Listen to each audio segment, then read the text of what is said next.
So we left St. Francis Xavier when he was in Japan. Now he hears, that plenty of troubles back in the missions, both in Malacca, in Tuticorin, in Tamil Nadu, the coast of Tamil Nadu, and problems in Goa. So he retraces his steps back to where he started. So he goes back to Malacca, and there is widespread corruption of the clergy and abuses of the Portuguese governor and so forth. Tries to do his best. So he goes back to Tuticorin, finds again that the Portuguese governor in Tuticorin is no good, and his behavior, his financial exaction are so great that he's obliged to write to the King of Portugal to ask for his removal and replacement, because as a missionary people are not interested in the Catholic faith, because the governor of the Portuguese governor of Tuticorin gives such a bad name to the Catholic religion. But that's all he can do. But St. Francis notices that his good Tamilian, of the Fernando caste, or on the whole sea coast of India, have held strong. They all have kept the faith. They suffer persecution, sometimes when it's not the Portuguese causing problem or the Muslims, then it's the Hindu armies of the Vijayanagar kingdom. So the Vijayanagar troops come and then they raid the coastal villages. So in one famous episode, St. Francis organizes the flight of an entire tribe into an island off the coast.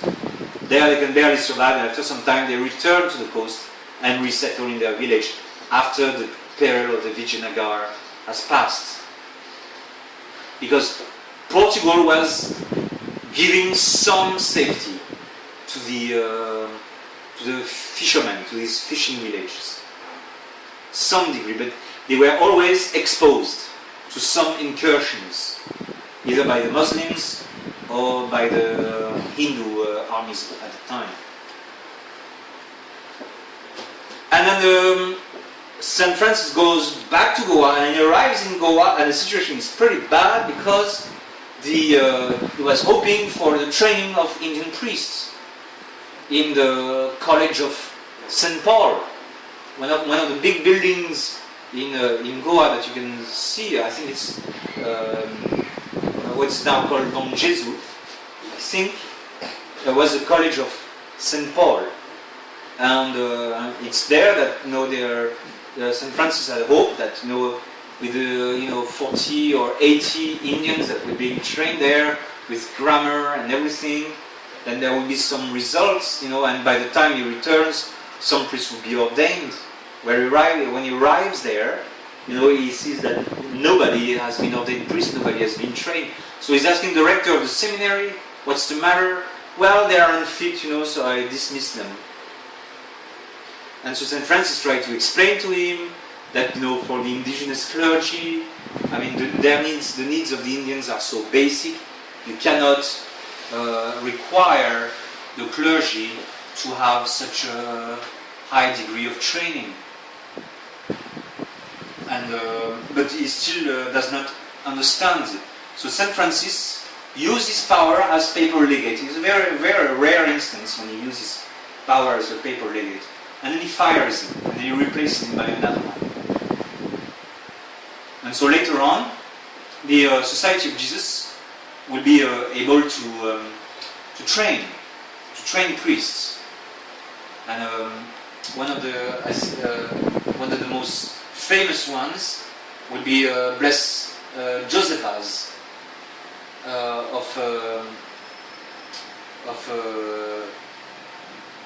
who will be the apostle of Sri Lanka.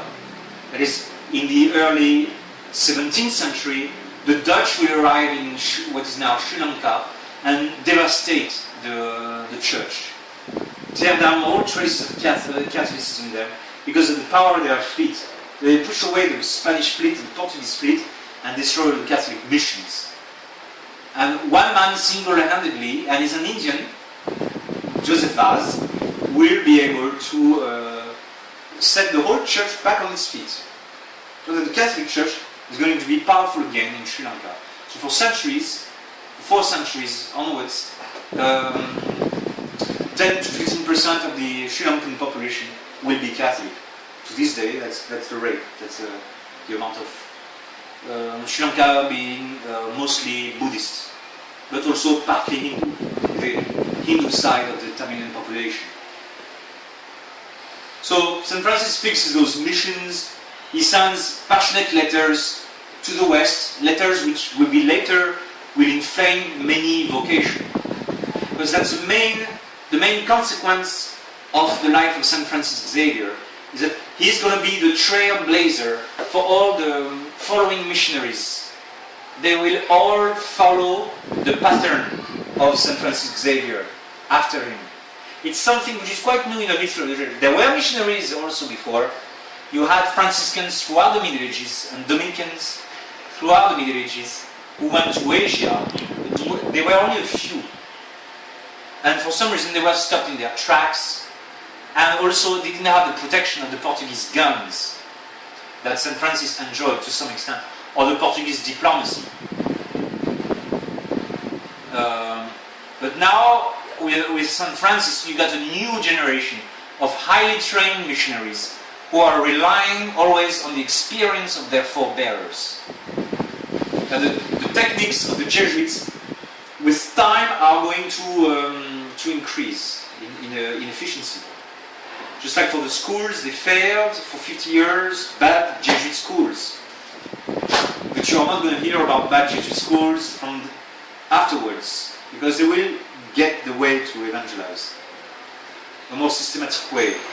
Now, just like in South America you had the trailblazer, fantastic trailblazer, is St. Francis Solano. St. Francis Solano bilocates, gift of tongues. He puts his coat on the big river, and he crosses the river on his coat, like on a motorboat, And all the Indians were amazed, He shows up at every tribe listens to him. The fiercest, the most cruel, the man-eaters, the eaters of the other man-eaters, the most, impenetrable ones. Even those who switch languages every other month or every 3 months. Because some tribes in the Amazon, they would deliberately use only 300 words or 150 words, and then they would switch the sounds, they would switch the words after a series of months, so that the neighboring tribe could never understand what they were saying. So even them were the St. Francis Solano and the Jesuits able to evangelize. But the problem with St. Francis Solano is that he goes everywhere, converts everybody, everywhere he goes, but after he's gone, he falls back. So, great miracles, but he's just a trailblazer. He went to all those places where nobody wanted to go. So he opened the trail to the Jesuits who followed him later. Now, those first Jesuits will commit plenty of mistakes. It will take a long time, but eventually, at the end of the 17th century, they eventually get it. How to do it with the Indians, especially with Guaranis, but there will be other reductions in all the other tribes.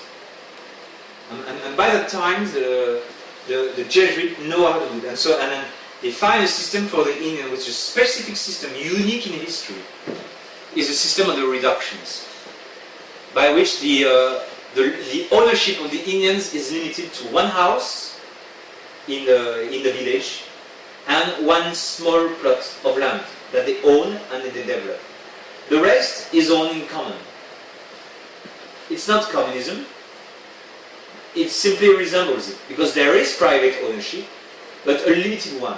Because if it was more than that, it was too much than these simple people, the Guaranis and the Indians, could manage.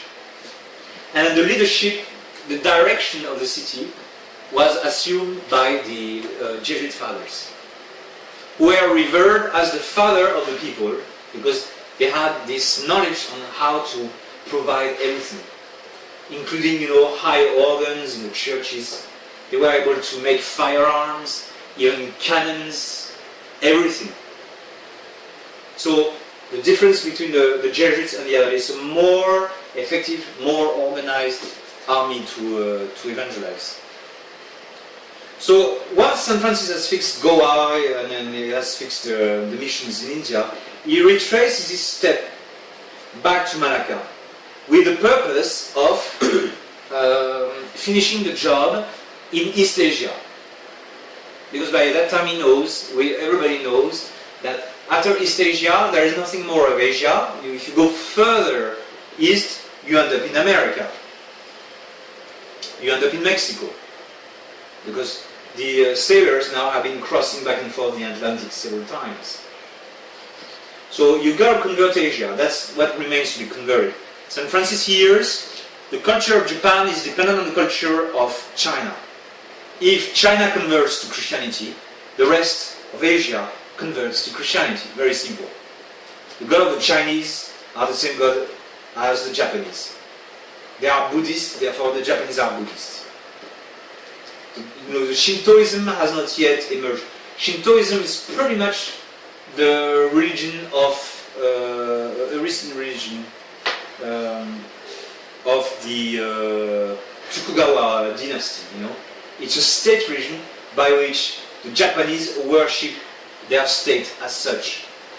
Not that pagan would not worship their own nation before, but it's in a more forceful way, a more obvious way that Japan worships itself from the Tokugawa dynasty onwards, the 17th century onwards. But for St. Francis, everybody is telling him, just convert the Emperor of China. And that emperor exists.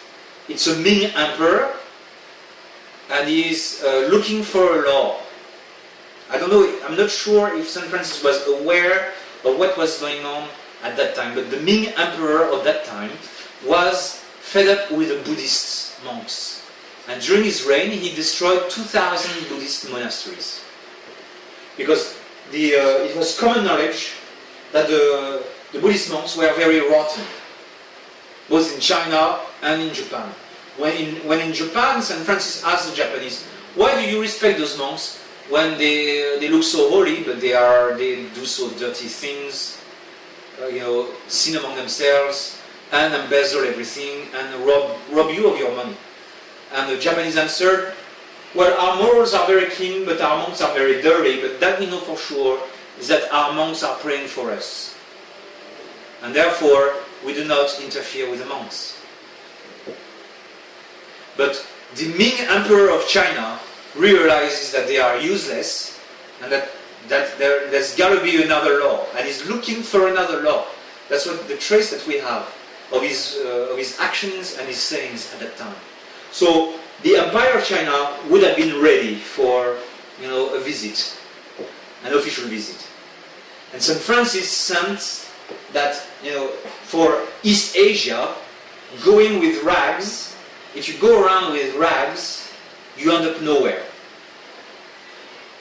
Because everywhere he went in Japan, in his rags, except in Yamamushi, and by that time maybe he was not wearing rags, if you go around in rags, they don't give you any respect. They won't listen to you in the first place. So the entry in East Asia is a different way of entry than in India. Where you can show up in rags, bare feet. For the Indians, that's sensational. You are a sannyasi, you are a man of God. You are a very holy person. Now, if you show up in rags in China or in Japan, they think that you are a fool. Or somebody who has been cursed. So you cannot. You can have frugality, yes, but you must show your wisdom by a decent appearance. And so what St. Francis launched or tried to launch was an official embassy on behalf of the Pope and the King of Portugal to the court of the Emperor of China. And so then he asked other priests to come with him, brothers, merchants, people of means, and educated people to come with him. And then he is he arranges boats so that he goes with 3 trading boats, and those boats will arrive in China and try to conduct trade with the Empire of China with the permission of the Chinese Emperor at the ports where he's permitted to enter. Because the Chinese Empire was pretty close to the outside, but there was a few entry points. So through the Portuguese diplomacy, get some permission to land in China, and then make a big solemn procession from the coast to the imperial capital of Peking, in order to see the Emperor of China and present to his consideration the law of our Lord Jesus Christ. That was the idea of St. Francis Xavier. But that was thwarted by the governor, the evil governor of Malacca. I don't remember his name. Alvaro, I think it's Governor Alvaro. So the evil governor of Malacca despised the plan. You have to wait for some time. Just a few minutes. This governor was rotten, so he was not interested into favoring St. Francis Xavier, and for some reason despised him, probably because St. Francis was a very upright priest and was expecting the Portuguese to be very upright and not to be corrupt. So what the governor did, he ordered the removal of the rudders of the ships of St. Francis Xavier, and he impounded him. He says, I do not allow you to use those ships for that mission, and I'm impounding your ships. St. Francis says, well, at least send you with 1 ship instead of 3 ships. He says, no, you stay there. And then the governor ordered him to stay in the house and not to move from there. And then the governor went further. He started to ridicule and to insult Francis publicly. And there again, St. Francis said, what you are doing is very wrong. It's very much against the orders of the King of Portugal and against the order of the Holy Father. So then he took on his office again as papal legate and excommunicated the governor of Malacca, who laughed at him and scorned him even more, and asked other people of his entourage to also pile up abuse on the poor St. Francis. So that stand-up lasted for a year or so. St. Francis was not able to move. After some time, the governor, was tired of, having this man in his place, and he was happy to let him go, but without any means, no financial support.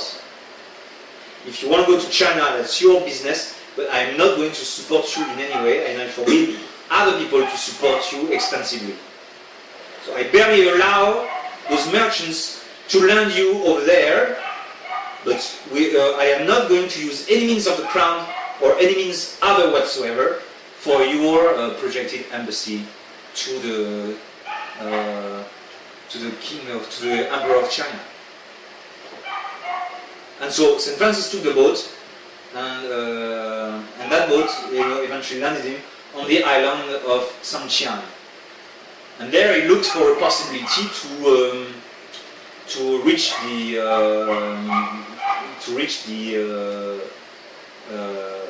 canton, which is now Guangzhou, I think, near all those estuaries by which you enter China. And he found basically nothing. And the trading season was over, so the Portuguese ships left, and there was a few people stayed there in some huts. Some people were sick, so St. Francis thought to stay there to take care of these poor people and to provide them with whatever assistance he could give to them. And he was in good health, he was in good condition, and he was in very good spirits. But those huts were designed for the Portuguese traders during the clement season, when the weather is not that bad. But when the winter came, all these huts became very cold, very difficult to inhabit there. So St. Francis, got a cold, That cold got more serious, and it developed into pneumonia. And he died of that consumption by pneumonia at the gate of China. Now this heroic death of St. Francis at the gate of the empire is what is going to be the big call to all the missionaries after him, to thousands of missionaries after him, will want to go to Asia and to reach all those people, sitting in the shadow of darkness. And in that sense, St. Francis will be successful. What he couldn't do himself, his successor will be able to do. And they will continue on the same project, the same idea, is that you capture, if you want to convert China, it must be through science, wisdom, friendship. The Chinese don't mind to be invaded, but it must be by the means of friendship. That is, you have to bring them something. And so the Jesuits understood that. And their efforts were crowned with success all the way to the 18th century, to the point where they were just about to convert the Emperor of China and his entire court. The Emperor of China was ready to make the jump, but something prevented the conversion of China.